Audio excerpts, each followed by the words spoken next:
I would like to call the February 26, 2024 Workforce Readiness and Livable Communities Council Working Group to order. Members of the public may attend the meeting virtually through Microsoft Office Teams or view the meeting recording by using tempe.gov/WRLC for more information. It's important to understand that no formal votes or decision about city programs, policies, or budgets will happen here. Our role is to explore various topics with staff, stakeholders, and community members, and make recommendations to our council colleagues. We want this process to be transparent, inclusive, and easy for you to be a part of however you choose to be. You can share your thoughts with us by filling out a comment card about any item on the meeting agenda or by reaching out to us directly with any other thoughts or questions or ideas. We need you to fill out a comment card in advance so that can be read into the record for any agendized item. The link for comment cards can be found on our council committee webpage at tempe.gov/WRLC. And you can also find contact information for committee members and staff for non-agendized items, questions as well. Now we'll review the January 29th WRLC committee meeting minutes. Councilmember Hodge, do I have a motion to approve those minutes? Yes, I move to approve January 29th, 2024 WRLC Council Committee meetings. Thank you. I second that motion. The January 29th, 2024 WRLC committee meeting minutes are approved. Next, we'll move to public comment. Now we have public comments. The WRLC committee welcomes public comment. According to the Arizona Open Meeting Law, the committee may only discuss matters listed on the agenda. Matters brought up by the public under public appearances are not listed on the agenda, cannot be discussed by the committee. A 3-minute limit per person will be in effect. Annie, do we have any public comments today?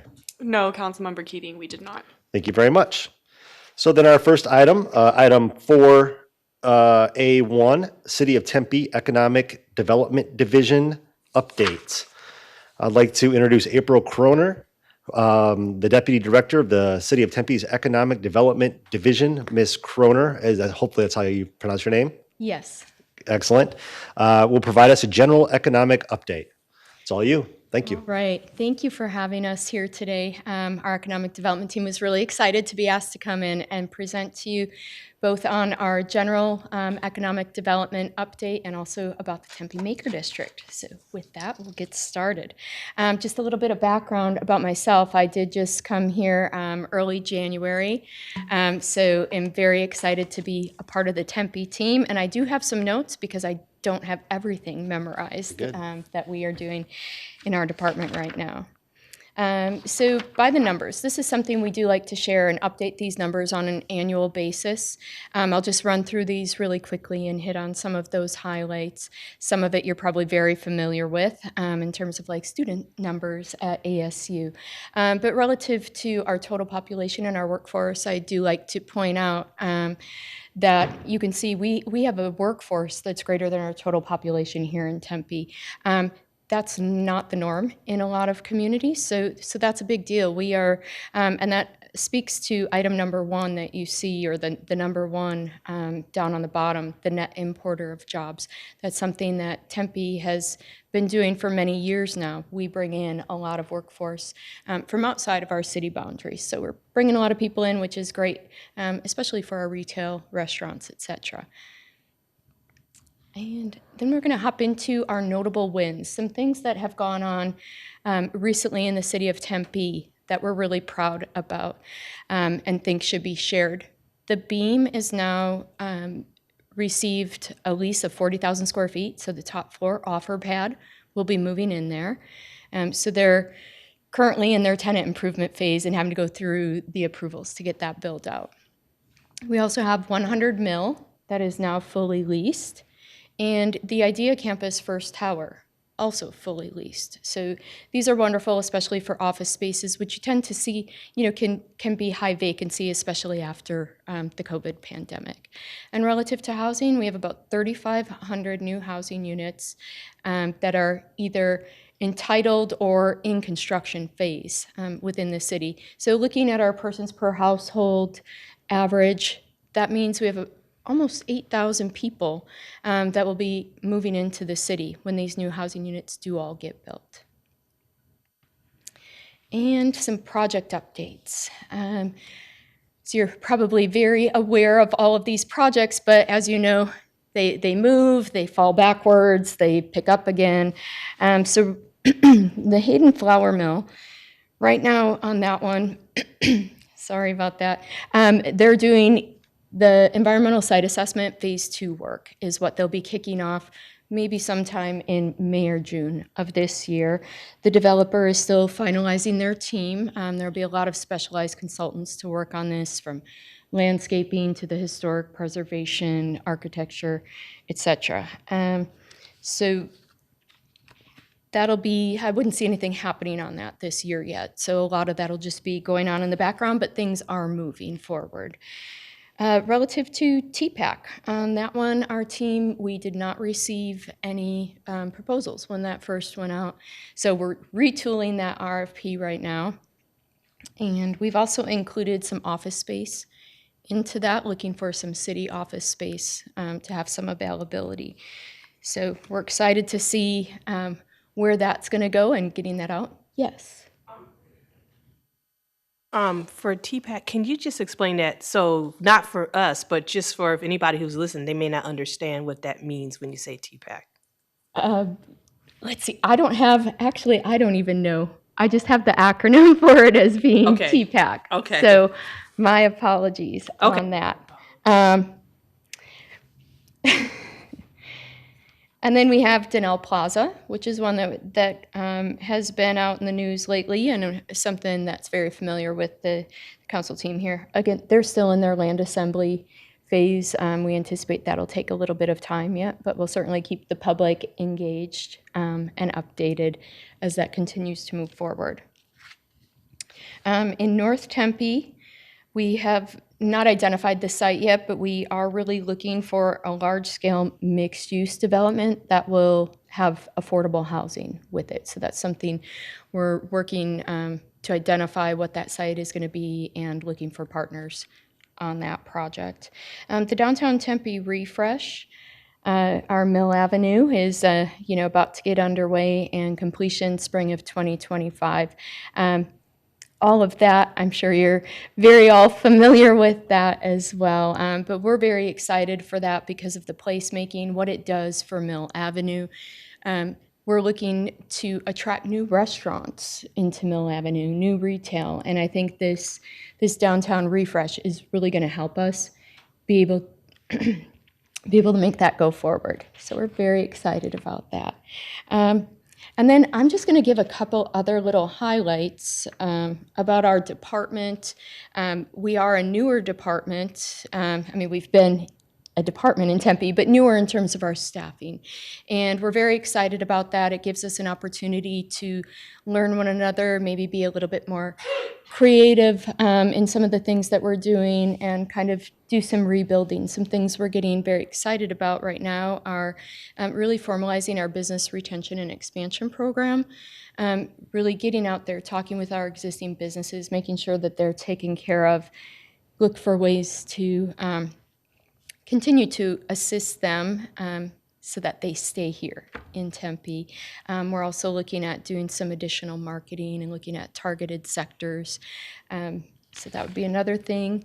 And also small business support is another area that we're going to start exploring. What things can we do to help support our small businesses here and with the workforce development. And then we have also recently met with Health and Human Services, who has somebody on board. It's a joint partnership between Maricopa County and the City of Tempe that is a business services representative. So he'll be on board soon, and our team was able to meet him and learn about all the things he's doing to help our businesses in Tempe find the workforce that they need and help those out in the workforce get paired with companies. So we're really excited to start having that partnership and see where that goes. Those are just a few of the highlights in our economic development department. Yes. Well, one is a comment and then another one's a question.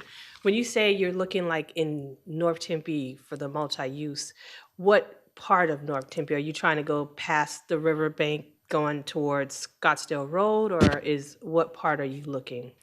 What areas are you looking in? That hasn't been very defined. It's been pretty wide open. There are a couple sites that we are looking at but haven't disclosed those Okay, yet. that makes So sense. as we get a little bit further along, we're more than happy to share more. Okay, on thank that. you. And my last one is a comment that I have people who love the fact that we're doing refresh, but they said whatever you do, do not take the Jack in the Box away because the Jack in the Box on Mill is traditional. Most high school and college people who went to high school out here, people who went to college out here, all ate at that Jack in the Box when they walk up and down Mill Avenue. So they told me to make sure that when they talk about that, to let you guys know that that Jack in the Box is very important to people.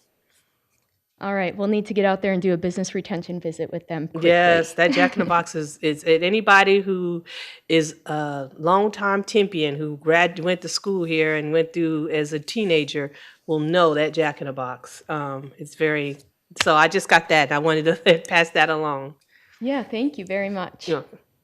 Did you have any other questions for us? I just have a quick comment. Thank you for the presentation. Obviously, there's a lot of good things happening in our city, right? There's a lot of opportunity. I was thrilled to see about the office space because that was a concern I had post-COVID as well, that, the working from home thing, maybe all this office space we have would suddenly be obsolete. It turns out that ended up being the case. So glad to see that. I'm glad to see the additional housing units coming online as well. As you know, we're in a housing crisis. So anything we can do to add housing to our downtown urban core, I think is appropriate. So I'm very pleased with that as well. Good. And I'll say that Jack in the Box, that was the first time I ever had Jack in the Box. It was gross then and it's gross now, but they don't have them in Michigan. So it was the first time. So that's it. So don't go too far because you're presenting on the next item Yeah. as well. So. Exactly. All right. Yes, don't scratch what he said about the Jack in the Box, okay? Because that is too much. That's an icon to us out here. You're up. Okay. All right. I'm up, I guess. Yep.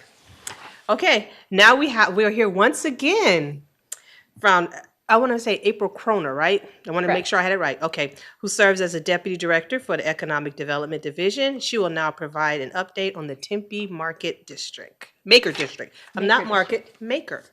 Tempe Maker District. All right. So we'll just jump right into this. The Tempe Maker District is about 600 square feet around, or square, I guess. So wanted to identify that. Actually, I think it's 600 acres, so don't quote me on that. 600 acres is what I meant to say. The map on the screen identifies the location of the Tempe Maker District with Broadway Road across the top. So the Maker District was established in 2019, and it's important to say that based on some of the data I provide in my next slide. So that's when it was formed, created, and then in 2022, the Maker District design guidelines were approved by the City Council. This has a lot of information on it, so we're not going to go through all of that, but what I did want to do is point out that based on the numbers we're seeing, the data available to us, the Maker District is performing very well. The key point I like to share is the current vacancy rate. I don't know if this does a pointer for you or not. I don't think you can see it on there, but center of your screen, it says vacancy rate, 4.1%. While it shows a red number on there, and the prior period was 3.2, so you see that, we've declined a little bit on that.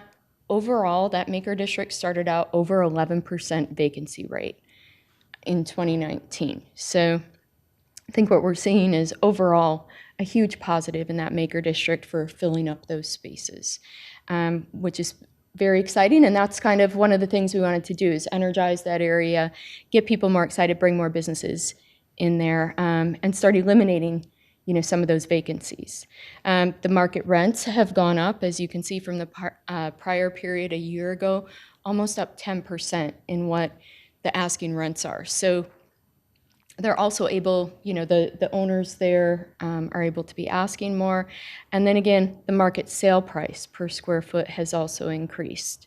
Not a lot, but a little bit, so we'll take it. And that cap rate has also continued to go up over last year.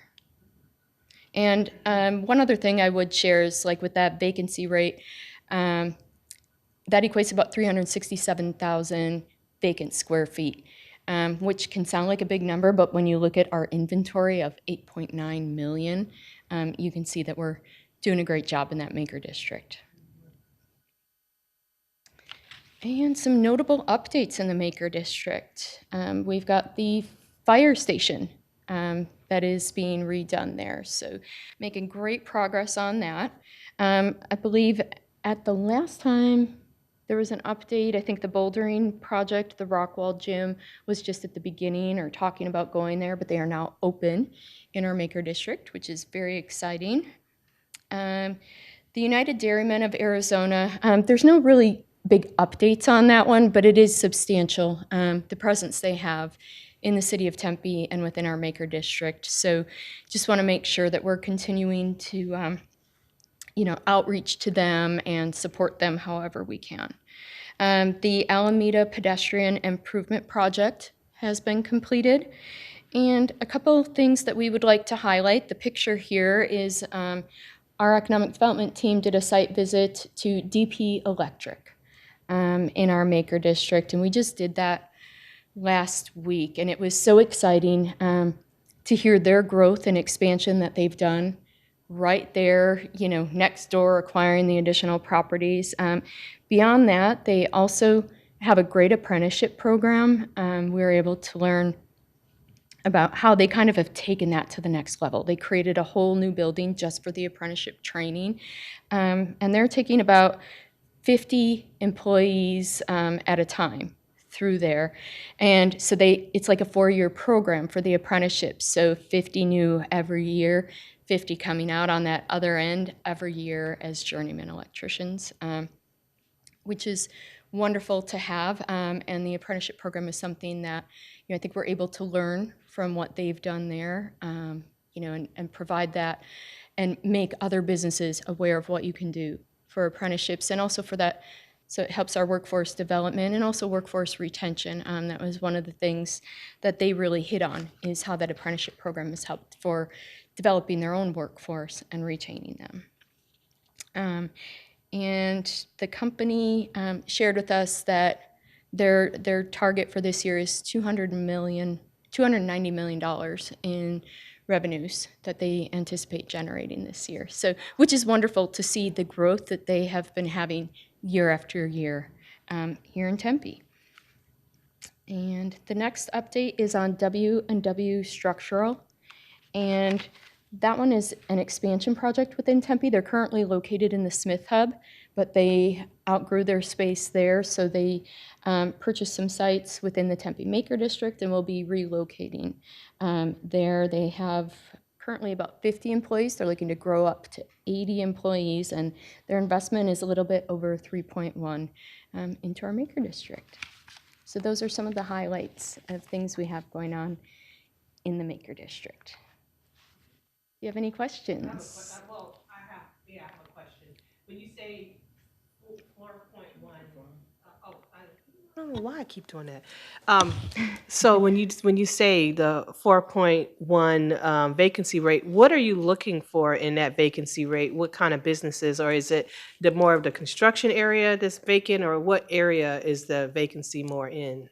The vacancy, we know there's 3 buildings that are for sale currently. That total is only about a little over 11,000 square feet or so. We have some other things that are dispersed throughout, but really looking at those industrial uses that focus on what that Maker District is all about. So it's not a ton of space to fill, but we would love to see that get brought down even lower. So, small manufacturing, kind of just that even construction contractor type work, any of those. So if people are looking to make that move from, I'd say like DP Electric, Yes. made their move from a garage space to starting out in small industrial manufacturing space.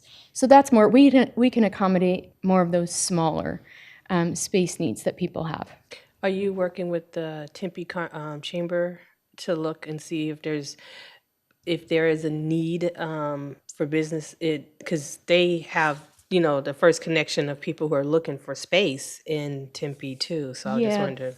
Yep, that's actually something that I work pretty closely with Colin there and also David.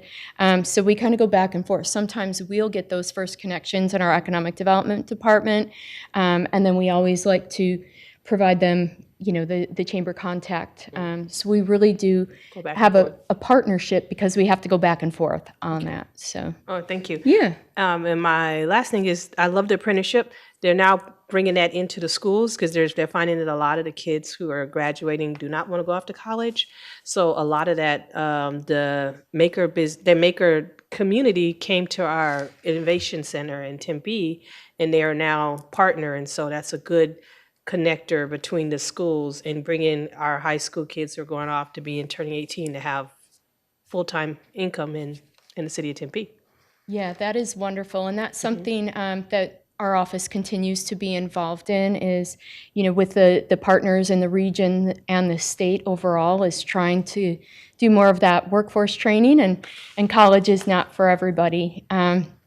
So a lot of these apprenticeship programs work great. How do we get more of them here? How do we do more of that training with our college student or with the high school students? We also, that was something we talked with DP Electric about, and they're starting to get into the school district earlier. And really get out there and make them aware of what type of work they do and what abilities they have to grow a career.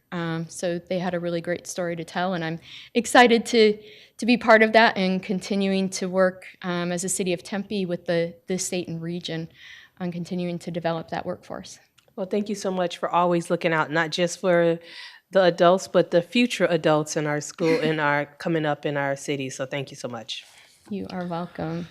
I really appreciate the presentation. The Maker District was, the city manager can tell you, was a big fight in my first term. So I'm very pleased that it's doing so well. The vacancy rate going from 11% down to 3.2 as a low, but now up to 4.1 is certainly fantastic. Park Tempe coming online, adding the residential element to that area, I think is very helpful as well for the businesses located in that region. So one thing that I'm actually talking to an affordable housing developer now, and they're looking for space in the city. And I always suggest the Maker District, but their concern is they can't find a lot big enough.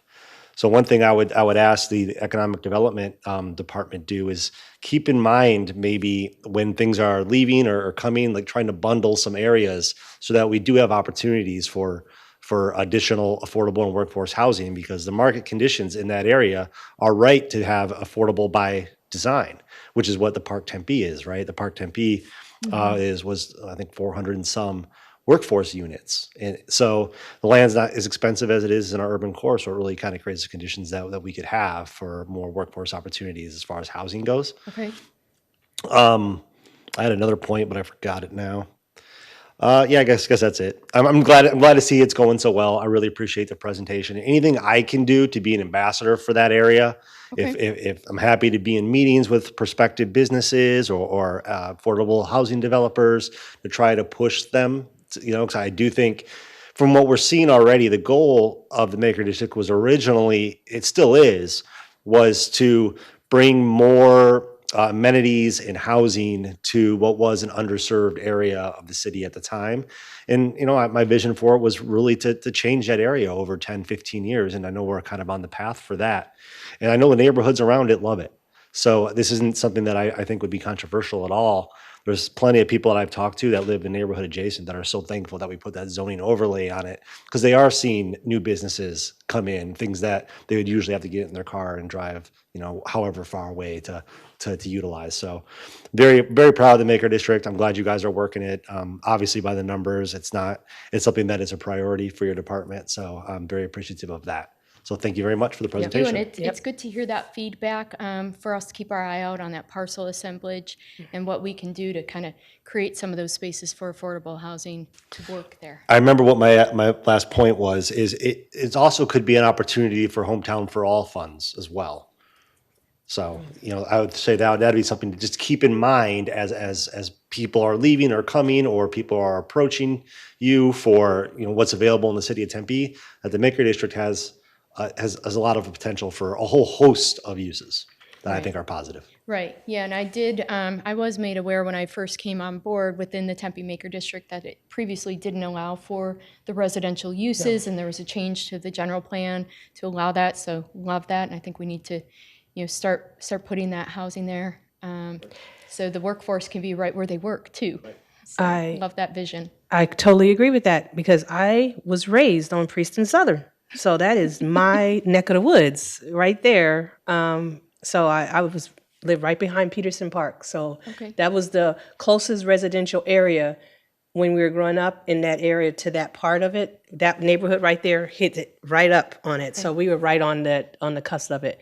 Also, I just wanted to put out, if you need any more help with getting into schools and apprenticeships and businesses who want to connect with the schools and they don't have a person to connect, Okay. I would be welcome to help with that in that area, and not just in Tempe Union. I can help in other areas too. So I'm not selfish. I know that we do have our neighboring school districts right here, and I would help in any way to make sure that the businesses have apprenticeship people coming into Really it. So appreciate that. yeah. It's a big undertaking. It takes a lot of education, a lot of does. hands to make all of this happen. Yeah, So appreciate the this is assistance. like I said, this is really great to see it. I wasn't on council when it happened, but I was one of the products of that area growing up as a child, watching it when it was nothing but construction work out there, when it was nothing at all. I remember it was nothing at all over there. Like it was just empty. It was lots of lots that was nothing there.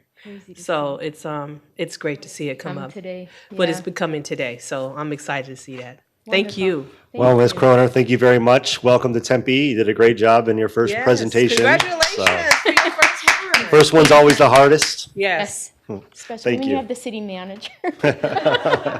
Nobody gave me the heads up on that. We're all good. They'll get better as I get more time. You did great. here. Thank you. Thank you so much. All right, next we have item 3, review of our 2023-2024 Workforce Readiness and Livable Community Work Plan.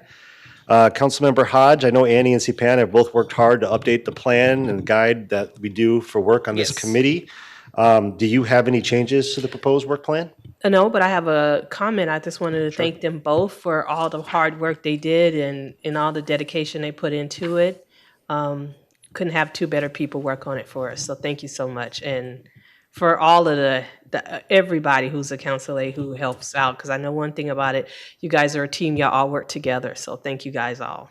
And Brooke and Sarah who's there too. So thank you guys. I second that. Thank you very much, Sapan, Annie, for your work on this and bringing this forward for our consideration. I don't have any changes either, so it sounds like you guys did a pretty good job. And of course, Brooke and Sarah, you guys are great too. Okay, our next item is new items for consideration. Now we'll move on to, wait, I have. oh, you have one? I have one. Okay. I wanna put on there for animal welfare for next month, and also I want to bring in Rio Salada, Mesa Community College, and ASU for an update on what they're doing to connect with the workforce. Yeah. Let me, Councilmember Hodge, let me just check my calendar real quick. Because I just want to make sure I can be there for that. Could we possibly do that in April? Oh, which one? All of it? The college updates. Well, actually, oh no, excuse me, the animal welfare updates. Okay. Would that be okay? We could do animal welfare, and we just do I can add the colleges in on March. Yeah, that's fine. Okay, great. Because hopefully I will be out of town, and I will be virtual, but I want to make sure that I'm here for the animal welfare. No problem. Thank you very much. I don't have any new items. So let's see here. Councilmember Hodge, you have any announcements? No, I just want to thank everybody. We have, and to say welcome, Jonathan, who is in the audience, Congratulations. Welcome to our team. We're excited to have you. Always have our best city managers here with Rosa and Keith and, oh my God, our money guy, Tom. Thank you so much. We're so happy to have you. Yes, thank you all very much for being here. Thank you to staff that presented. Well, I guess it's April. Good job again. Our next workforce committee, our next workforce readiness livable communities meeting will be March 25th, 3 p.m. right here in council chambers. And with that, I adjourn the meeting.